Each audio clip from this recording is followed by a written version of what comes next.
Muito bem. Então, agora recebi a mensagem que você está gravando. Avise a todos que estão sendo gravados. Política de privacidade. Então, a política de privacidade resume no seguinte: você tem que tomar cuidado com o que você fala e você tem que tomar cuidado com o que você mostra. Não sigam os exemplos, os maus exemplos das autoridades.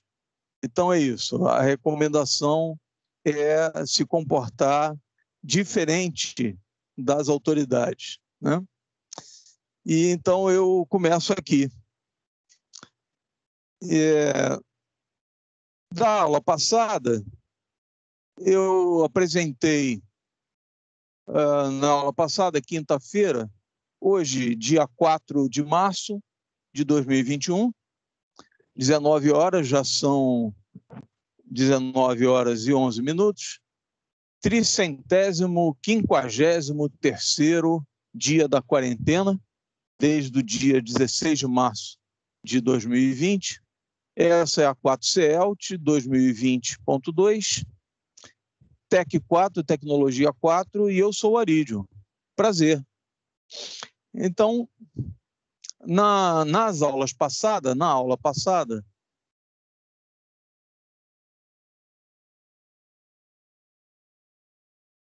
eu mostrei como fazer uma lâmpada ou uma carga qualquer, um motor, ser acionado por um transistor, controlando a corrente de base dele, ou um MOSFET. Então, eu fiz aqui na bancada, mostrei tanto um transistor como um MOSFET canal N, seta para dentro, um MOSFET canal N. Então, aqui está o dreno, o substrato e o supridouro. E aqui o gate. E aí eu apresentei como fazer para colocar em condução. No meu exemplo aqui, a corrente era de 1,75 amperes da lâmpada e eu usava um beta de 40 do TIP 3055, o transistor, e aí eu injetava uma corrente na base que, multiplicado pelo beta, dava pelo menos os 1,75 amperes. Então, se multiplicado pelo beta desse uma corrente maior do que a lâmpada precisa, o transistor, então, está saturado, ele se dispõe a conduzir mais do que a lâmpada permite, então ele tem a quantidade de portadores, mas quem limita é a lâmpada. E aqui no caso do MOSFET, era um IRF 9540, um MOSFET canal N, e ele tem as tensões de controle do gate de 0 volt a 2 volt, ele fica no corte, de 2 volt a 8 volt, ele fica na região linear, em que o brilho da lâmpada depende da tensão que você põe no gate, e de 8 volts a 20 volts, que é o máximo, 22 volts é o máximo, 20, tem que escrever aqui, que é o máximo. Mais do que isso, queima o isolante ali do gate do MOSFET. Então, de 8 volts em diante, o transistor está saturado. Então, ele atua como uma chave ligada. Então, com tensão baixa no gate, o transistor corta. Com tensão alta, o transistor conduz. E, com isso, você colocando a tensão do gate para source, ou para massa, né? Variando a tensão, colocando 0 e colocando 8, 12 volts, né? Você faz o transistor funcionar como se fosse uma chave. Nesse caso aqui, ele tem uma perda entre coletor e emissor, que, dependendo do transistor, das condições, pode chegar até a 1 volt, meio volt, 1 volt e qualquer coisa assim. Então, perde aqui uma certa quantidade de tensão na alimentação da lâmpada. No IRF 9540, a resistência do canal RD, resistência do dreno para source, quando o canal conduz RDS, resistência de dreno para source, ON, quer dizer, o transistor conduzindo, é de 10 miliohm, uma resistência muito baixa. Então, uma corrente de 1 ampere daria 10 milivolts de queda apenas. Então, o MOSFET é muito bom para servir como chave liga-desliga. E aí, na aula passada, eu terminei apresentando a ponte, que os ignorantes chamam de ponte H. Eu vou insistir nisso. Ponte H, não existe outra. Aí é observação minha. Não existe outra. Então, é uma coisa de ignorante dizer que a ponte H é um sistema em ponte. O sistema em ponte é quando você coloca 4 transistores atuando como se fossem 4 chaves. E no braço central da ponte,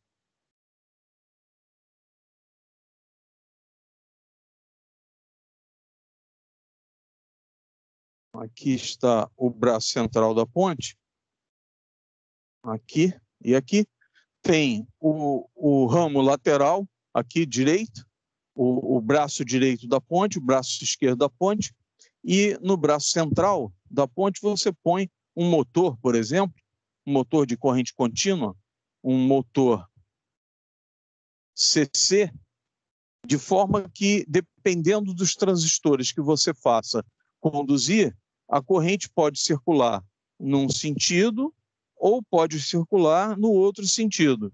E isso faz alterar o giro do motor, o sentido do giro do motor. Então, em robótica e em automação, isso é muito usado. Seguindo o mesmo exemplo, isso pode ser feito com um transistor de efeito de campo, montando a ponte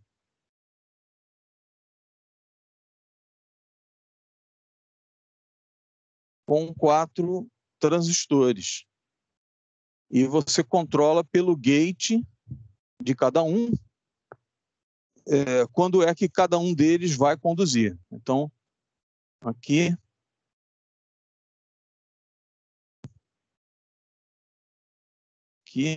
aqui outro MOSFET.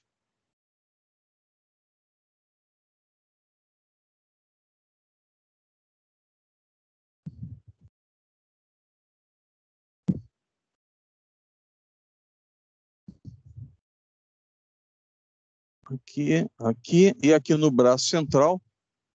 Então, colocam um motor e o princípio é o mesmo. Então, eles se comportam como se fossem 4 chaves. Eles se comportam como se fossem 4 chaves e você, colocando as chaves em condução alternadamente, esse, a corrente circula assim, esse, a corrente circula assim. E nunca conduzindo 2 aqui, porque senão fecha aqui da alimentação para a massa, fecha um circuito e queima tudo. Queima a fonte, queima os transistores, né? Mas aí a lógica do circuito que controla isso é que vai dizer. Então, isso aqui é um resumo da aula passada, de todas as aulas, né? A gente começou com esse aqui, depois fomos para o MOSFET, e na aula passada eu terminei mostrando a ponte, né? Então, hoje eu vou mudar de assunto, eu vou sair dessa parte do controle. Nós temos 2 questões na prova baseadas nisso aqui, em que eu tenho vídeos que eu vou publicar antes da prova para servir de exercício para a prova. Então, antes da prova, a prova deve ser na terceira semana de março, daqui a 2, 3 semanas. Então, antes disso, eu vou postar, na verdade, o vídeo já está no YouTube, eu vou botar o link para vocês, que é o vídeo de exercício que eu fiz no ano passado para outra turma, 4C. Né? Muito bem, então hoje eu mudo de assunto, eu vou tratar do PLL. O PLL significa Phase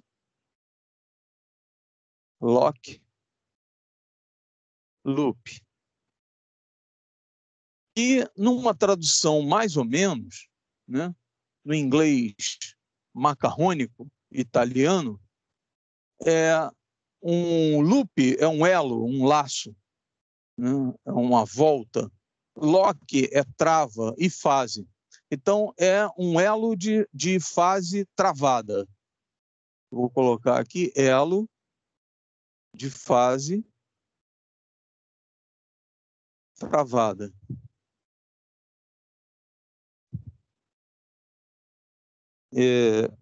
Então, eu vou mostrar o diagrama em bloco. Só que, para abordar esse assunto, a gente tem que estudar uma parte dele.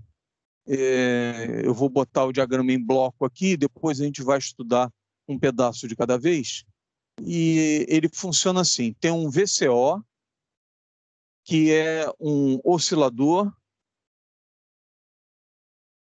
controlado por tensão. É claro que em inglês, VCO é oscilador controlado por voltagem, né? Mas é um absurdo falar voltagem como amperagem e como wattagem. Tudo isso é absurdo, né?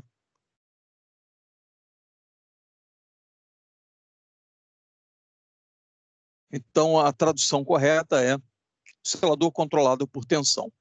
Um oscilador controlado por tensão, nós vamos ver o esquema dele, usando o diodo de controle de frequência, um diodo de capacitância variável. Ele tem uma entrada em que você põe uma tensão que controla a frequência dele. Então, tensão de controle. Então, essa tensão aplicada aqui é uma tensão que geralmente vai de 2 volts a 30 volts, mas eu vou até colocar aqui 2 volts a 30 volts, mais 2 volts a mais 30 volts. Essa tensão ajusta a frequência do oscilador e ele gera uma onda senoidal, conforme eu já mostrei em aulas anteriores, as aulas de oscilador. Eu vou tratar dos osciladores também aqui na aula de laboratório, que a gente começa às 20 horas. Né? Então, o oscilador, ele gera uma onda senoidal e a frequência de oscilação dele é controlada por essa tensão daqui. Então, quando varia a tensão, varia a frequência lá. Geralmente, a tensão mais baixa, a frequência é mais baixa. A tensão mais alta, a frequência é mais alta. E esse oscilador, ele pega no Phase Lock Loop, no PLL, aqui é retirada uma parte dessa onda que vai para o circuito onde deve fornecer. Por exemplo, o telefone celular, dentro dele deve ter ali uns 3 VCOs, pelo menos. A placa-mãe de um computador que vocês veem trabalhar, por exemplo, uma placa-mãe trabalhando com frequências de 3 GHz, 4 GHz, não tem um oscilador que faça isso diretamente. Então, existe um oscilador de referência em frequência baixa, geralmente 33 MHz, 100 MHz, e aí, então, faz-se um oscilador com indutor e capacitor, bobina e capacitor, e esse oscilador gera o sinal de 4 GHz e usa como referência um oscilador de frequência mais baixa. E é isso aqui que eu vou mostrar. Então, não se assuste, porque o diagrama é grande, então você vai olhar para isso, você não vai entender nada, não tem problema, porque depois eu vou explicar cada um deles e você vai continuar sem entender nada. Muito bem. Ocorre aqui o seguinte, eu vou descrevendo, você vai acompanhando a minha descrição, mas você não vai ter uma compreensão do conjunto. Mas isso não é problema nem agora e nem depois. No futuro, quando eu terminar a aula de PLL, não hoje, provavelmente isso na próxima aula, quando eu terminar a aula de PLL e o exercício, inclusive, o vídeo de exercício para a prova, né, vocês vão perceber que você não precisa dominar todo o conhecimento de cada parte do PLL, mas você precisa ter uma compreensão do que cada parte faz. Então, aqui, depois do sinal de saída do oscilador, essa onda senoidal, eu preciso dividir a frequência dela com flip-flops, com portas lógicas, né? E não tem como portas lógicas receberem um sinal senoidal. A porta lógica só recebe sinal 0 e 1, bem definido. Então, existe um circuito que tem esse símbolo aqui,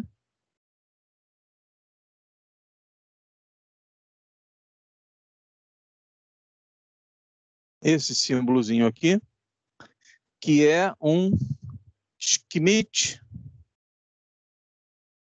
trigger, que é um disparador de Schmitt, ou Schmitt. Ele transforma qualquer forma de onda em onda retangular. Então, se eu tenho aquela onda ali, eu na saída tenho uma onda retangular, correspondente na mesma frequência. Ele transforma aqueles níveis ali em pulsos bem definidos, 0 e 1. A frequência é a mesma, porque o sinal está variando. Depois de transformado em onda retangular, aqui passa por um divisor usando flip-flops, que vocês ainda estão estudando, né? Não, vocês já estudaram no terceiro período, flip-flops. Então, esse divisor por N, no meu exemplo aqui, eu vou usar um divisor por N, N igual a 10, para facilitar a conta aqui, que eu vou mostrar. Então, do lado de cá, sai uma onda retangular, uma onda quadrada. Aqui é retangular, não é quadrada necessariamente. E aqui sai uma onda com frequência 10 vezes menor. Então, aqui a frequência de oscilação, aqui também tem a frequência de oscilação, e aqui sai a frequência de oscilação dividido por 10, só porque eu escolhi 10, N igual a 10. Então, aqui dentro tem um conjunto de flip-flops programados para dividir o sinal por 10. No meu exemplo, isto é, por exemplo. Vocês vão ver depois, nas outras aulas, vocês vão ver que eu posso botar outro número, outro valor, escolher outro valor para ter outra frequência. Então, o sinal aqui, no meu exemplo aqui, eu vou colocar, por exemplo, 100 MHz. Aqui. Então, ali eu vou gerar um sinal de 100 MHz. O Schmitt trigger vai transformar os 100 MHz numa onda retangular. Então, aqui continua tendo 100 MHz, no meu exemplo. E depois que estiver dividido por 10, aqui essa onda quadrada aqui, ela tem 10 MHz. E aí, então, o que eu faço? Eu pego o sinal de 10 MHz e comparo com um oscilador a cristal. Por que um oscilador a cristal? Aí eu vou mostrar lá no laboratório de telecomunicações, eu vou mostrar por que um oscilador a cristal. O símbolo do oscilador a cristal de quartzo é esse aqui.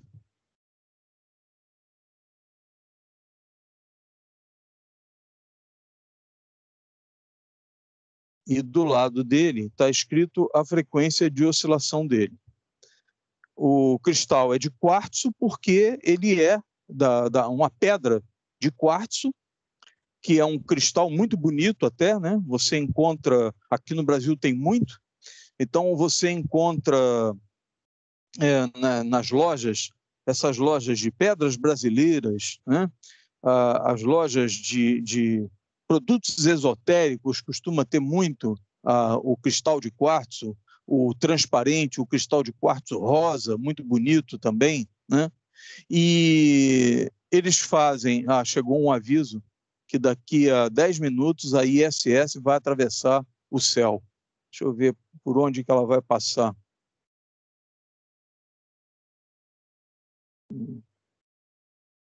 Só um instantinho, deixa eu verificar aqui onde é que a ISS vai passar.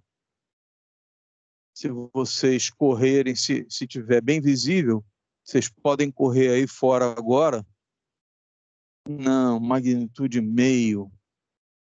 Não é grande coisa, não. Muito pouco. Não tá visível suficiente. Muito ruim.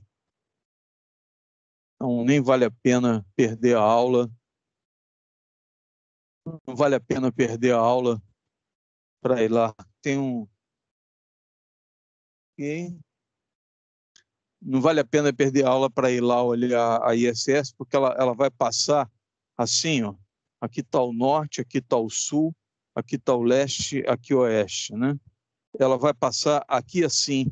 Então, ela vai passar num ângulo muito baixo, curta duração, com brilho apenas de meio, muito pouco, um brilho alto, bem alto, é um brilho de 3, 4, que equivale ao brilho de Vênus, por exemplo, né? Então, é muito bacana quando você vê, por exemplo, a ISS atravessando assim, ó, bem no alto do céu, né? Ela aparece aqui, geralmente, a 10 graus de elevação e morre aqui a 10 graus, atravessando o céu. É muito bacana você ver aquele pontinho brilhante, muito brilhante, cruzando o céu, andando devagarzinho no céu. Muito legal. De repente, numa próxima aula aí, ela vai passar e vem o aviso aqui, né, na hora da aula. E geralmente assim, ela passa nesse horário. 7 horas, 7h30, ou de manhã cedo, né, 6 horas da manhã, 5h30, 4h30 da manhã. Quer dizer, ela passa em vários horários aqui em cima do Brasil, várias vezes durante o mês, né, que ela fica girando em volta da Terra e a Terra vai girando. Então, tem momentos que coincide que ela passa em cima do Brasil. E várias vezes ela passa em cima do Brasil durante o dia, e aí não é possível ver, né?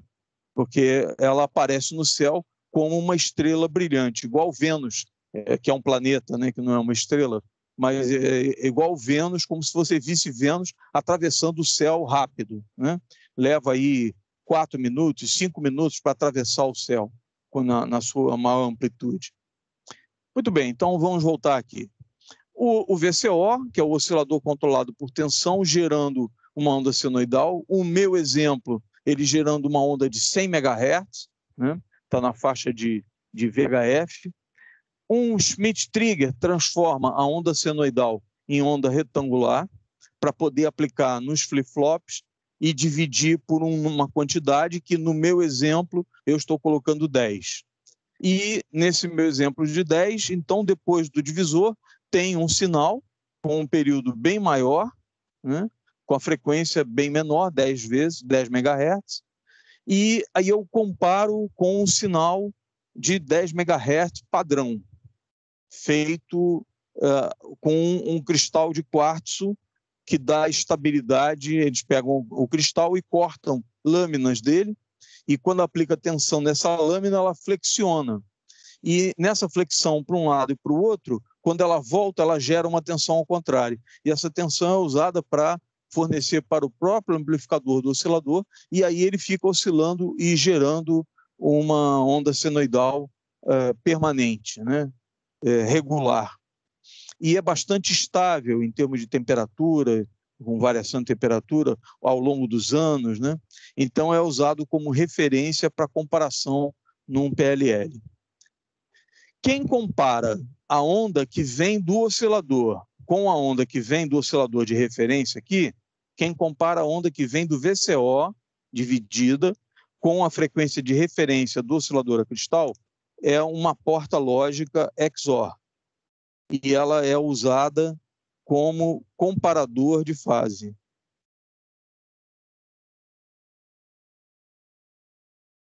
O que é isso?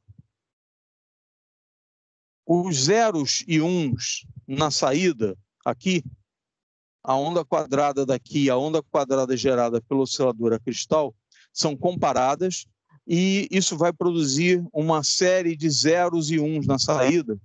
E esses zeros e uns na saída, a posição deles depende da frequência daqui e da frequência daqui. Se essa frequência daqui, se ela tiver mais alta do que essa daqui, se houve um erro aqui, o oscilador subiu mais acima de 100 MHz, dividiu, deu uma frequência maior que 10 MHz aqui, os pulsos aqui ficam mais largos, e de propósito, e a tensão aumenta.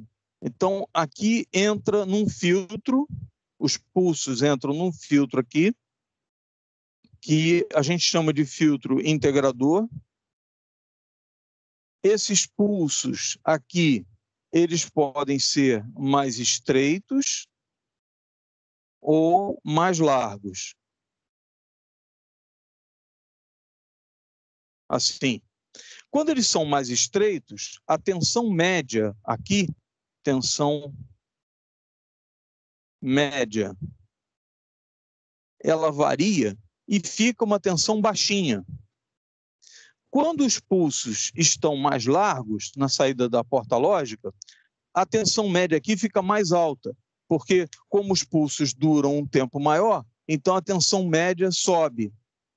Essa tensão média integrada, que é do integrador, aqui, ó, do integrador,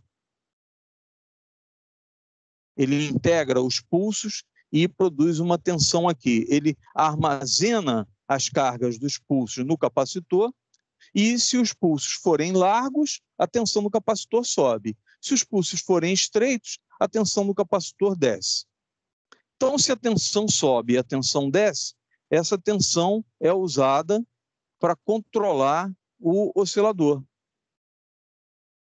E qual é, então, o comportamento desse conjunto? Se a frequência está estável em 100 MHz, dividiu por 10, produziu 10 MHz, 10 MHz comparado com 10 MHz vai produzir uma tensão que vai manter a oscilação lá. O projeto é feito para isso. Então, se tiver 100 MHz, passou aqui, dividiu por 10, tenho 10 MHz vindo de lá. Compara com a referência, 10 MHz. Ok, a frequência está igual, a fase daqui fica igual, quase meio a meio, a tensão que controla o oscilador mantém ele estável nessa frequência. Aí a temperatura subiu, ou bateu um vento, alguém ligou o ar refrigerado, e quando a temperatura varia, geralmente o oscilador fica instável, ele muda de frequência. Se alguém puser a mão nele também, na caixa de montagem dele, alguém sacudir ele, ele muda de frequência. É um problema mecânico, por causa das capacitâncias da caixa, indutâncias que tem lá dentro. Quando você aproxima a mão, você altera a capacitância do circuito, e o circuito muda de frequência por causa disso. Então, tem várias razões principais dela: temperatura, umidade, proximidade de objetos do oscilador, algum objeto se aproximou do oscilador, isso pode fazer mudar a frequência do oscilador. Mas temperatura é um fator muito considerado nos projetos. Então, se essa frequência tiver uma tendência de subir ou de descer, a comparação com a referência, esse daqui não. Esse daqui, como ele é feito a cristal, ele é bastante estável com a temperatura, bastante estável com umidade e bastante estável se algum objeto se aproximar. Então, ele é comparado, o sinal dele é comparado com o oscilador. Então, se ele tiver, por acaso, uma tendência de ficar com a frequência mais alta, essa comparação produz uma tensão mais baixa, ele baixa a frequência dele e desce de novo para 100 MHz.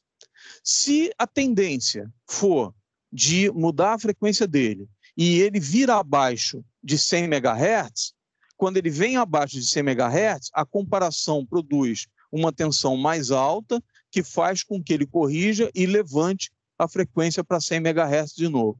Ou seja, ele é construído de maneira que, no meu exemplo aqui, um oscilador de 100 MHz fica estável em 100 MHz, controlado pela referência, né?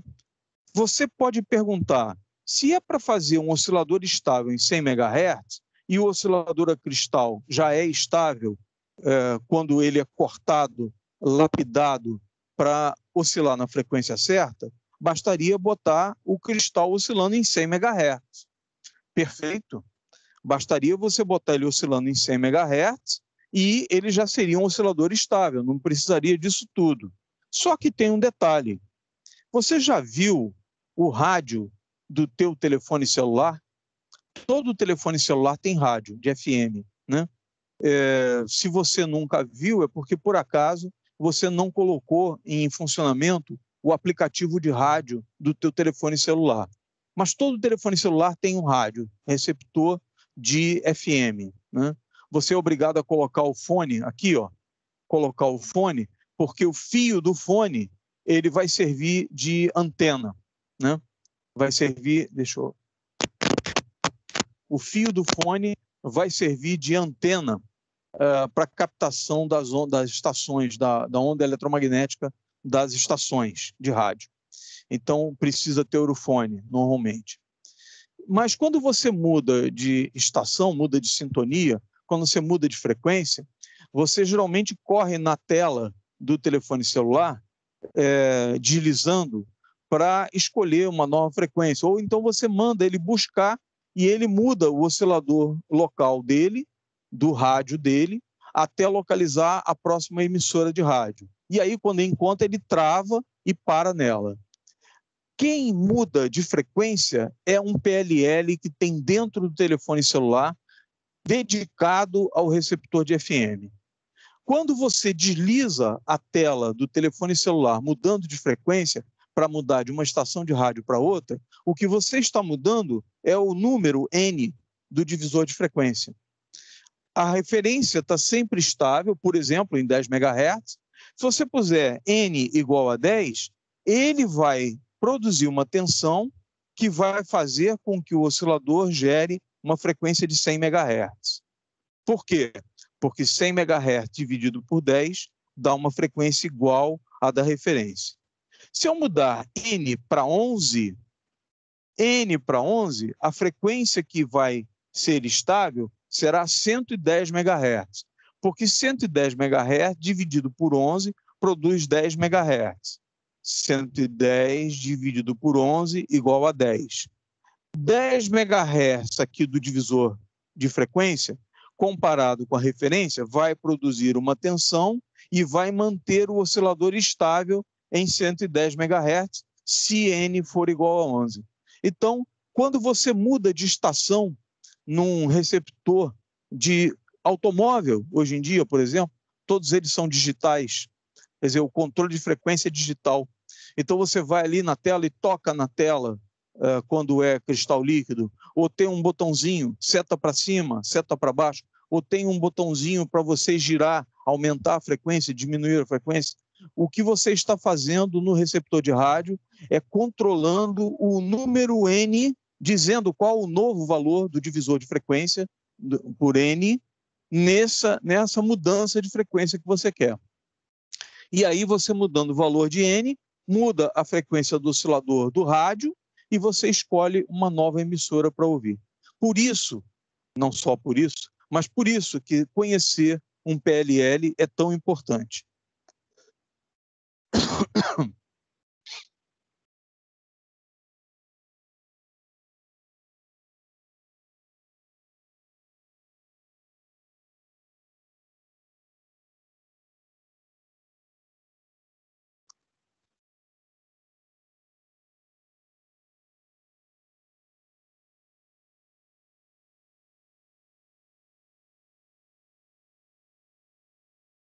O Eric está aí também, né?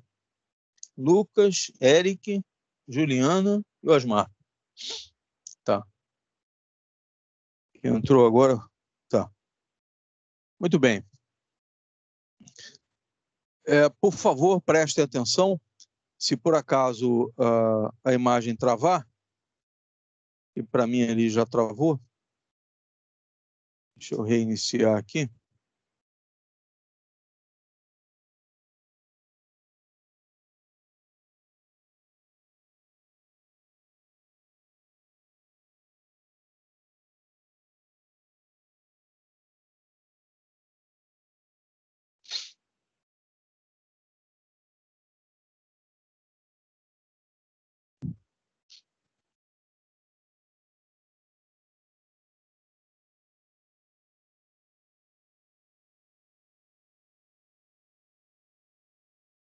Demorando a retornar aqui para mim. A imagem então, entrou. Ok. Deixa eu conferir o áudio. Alô, alô, alô, alô, alô. Ok. Muito bem. Então, o PLL tem uma importância tanto nas comunicações, como numa placa-mãe, como no telefone celular. O telefone celular não existiria se não existisse PLL, nem no seu funcionamento mais elementar, né?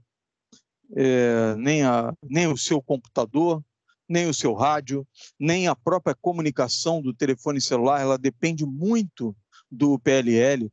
Existe um sistema na comunicação via celular, quando você está falando no celular, que há um espalhamento de espectro, então a transmissão é feita em frequências diferentes, mudando de lugar para fazer um embaralhamento nas frequências, né? Que só o teu telefone e a central telefônica é que sabem a codificação, né? E a Polícia Federal também, quando quer ouvir o que você está falando, né? Então eles sabem também a codificação. Mas existe um código entre a central telefônica e o teu aparelho telefônico, o teu telefone celular, que mantém ele trocando de frequência muitas vezes por segundo, né? Enquanto a gente está falando no telefone. E essa mudança de frequência é feita alterando justamente o N do PLL, da transmissão do telefone celular. Lá na central telefônica, as centrais que estão no alto dos prédios, por exemplo, né, elas também têm transmissores que também vão acompanhando o telefone celular. Então, se o teu telefone celular muda de frequência, a central muda atrás e eles ficam permanentemente mudando. Todos os telefones que estão conectados numa determinada central telefônica, eles estão embaralhados entre eles, né? Não é possível você receber a informação de um telefone celular sem que você saiba o código que existe entre a central telefônica e o telefone celular para fazer esse scrambler, esse embaralhamento das frequências, né? Então, isso é um projeto técnico fantástico, absurdamente fantástico, de uma tecnologia muito avançada, já existe há muitos anos, né? Mas para nós, pobres mortais, no telefone celular, é até bem recente, né? O telefone celular no início da década de 90, ele era em FM, a transmissão. Ele era analógico, a transmissão e a recepção dele era em FM. O áudio dele era muito melhor do que é hoje em dia. Era um áudio, assim, de emissora de rádio de FM, né? Era de uma qualidade impressionante, né? E, mesmo assim, nós nos acostumamos, né? E a gente ouve o telefone hoje em dia, a gente diz, não, o áudio estava bom. É porque você nunca ouviu um áudio do telefone celular na tecnologia antiga, que era o analógico, né? Eu presenciei, lá na década de 90 ou 80, não, 90, 80 não, 90, década de 90, 2000, por aí, a Rádio CBN entrevistou a Benedita da Silva. Na época, eu acho que ela ainda não era senadora. Ela era deputada estadual, alguma coisa, vereadora, não lembro. E ela estava no táxi sendo entrevistada pela rádio, via telefone celular, analógico, né? O telefone, na época, era da Telerge, né? Depois virou Telemar e depois virou Oi, né? Eles, os próprios locutores, acharam fantástico, perguntaram onde é que ela estava, né? E quando ela disse que ela estava no táxi usando o telefone celular, eles ficaram admirados, porque a qualidade era impressionante, né? Era a qualidade de locução de rádio, né? Impressionante. Era muito boa mesmo. Muito bem. Então, essa confusão toda, que você provavelmente já não está entendendo mais nada, né? Não se preocupe, né? O que é relevante você saber disso, eu vou colocar no vídeo de exercício para a prova, que é basicamente você ter uma noção de que isso aqui está travado, que isso daqui é responsável, esse divisor é responsável por determinar qual vai ser a frequência gerada, porque basicamente é o valor dele que determina a frequência que vai ser gerada. Se a referência é 10 MHz e ele vale 10, significa que lá tem que ter 100, porque 100 dividido por 10 bate uma frequência igual à frequência da referência, do padrão. Se eu quero gerar 110, eu tenho que colocar N igual a 11. Se eu quero gerar 120 MHz, eu tenho que colocar N igual a 12. Porque sempre que passar pelo divisor, aquele sinal de lá vai coincidir, depois da divisão, vai coincidir com a frequência padrão e a tensão daqui vai garantir que ele vai ficar estável nessa frequência. Então, por outro lado, imagine uma outra situação. Eu chego para você agora e digo assim, o padrão é 10 MHz.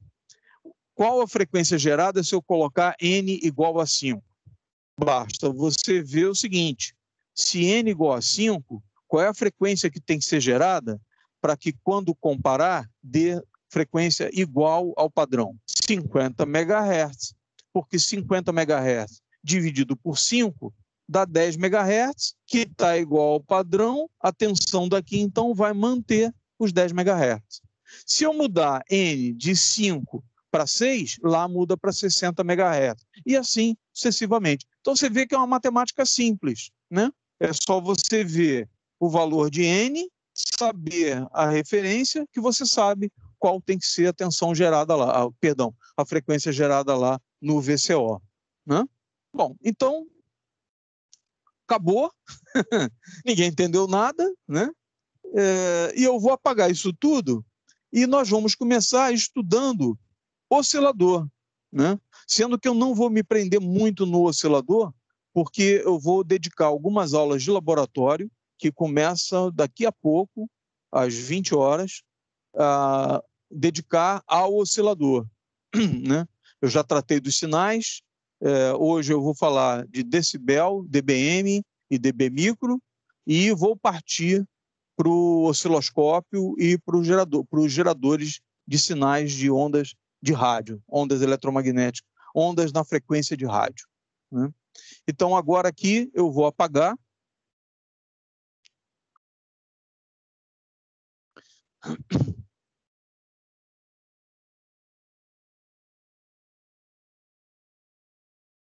Agora que você já sabe tudo sobre PLL,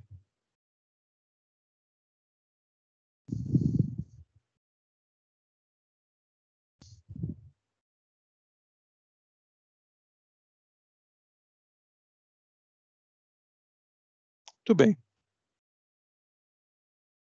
Então, eu vou fazer o seguinte, eu vou partir, como já o próximo passo é bastante vinculado, está bastante vinculado à aula de telecomunicações, então eu vou fazer isso, eu vou convidar vocês, nós somos agora 6, né? Então, é a Juliana, o Osmar, o Eduardo, o Eric e o Lucas, né? Então, eu vou convidar vocês o seguinte, eu vou encerrar essa aula e vou iniciar a aula na agenda, a aula de laboratório, né? Então, obrigado pela atenção, né? Eu vejo vocês no próximo vídeo. Eu não sou Daniel Varenga, mas vejo vocês no próximo vídeo. Então, eu vou encerrar a gravação, vou desconectar dessa reunião, dessa aula, e convido vocês, então, a fazer a mesma coisa, e nós vamos, então, para a aula de laboratório, ok? Então, eu vou encerrar a gravação agora. Encerrando a gravação,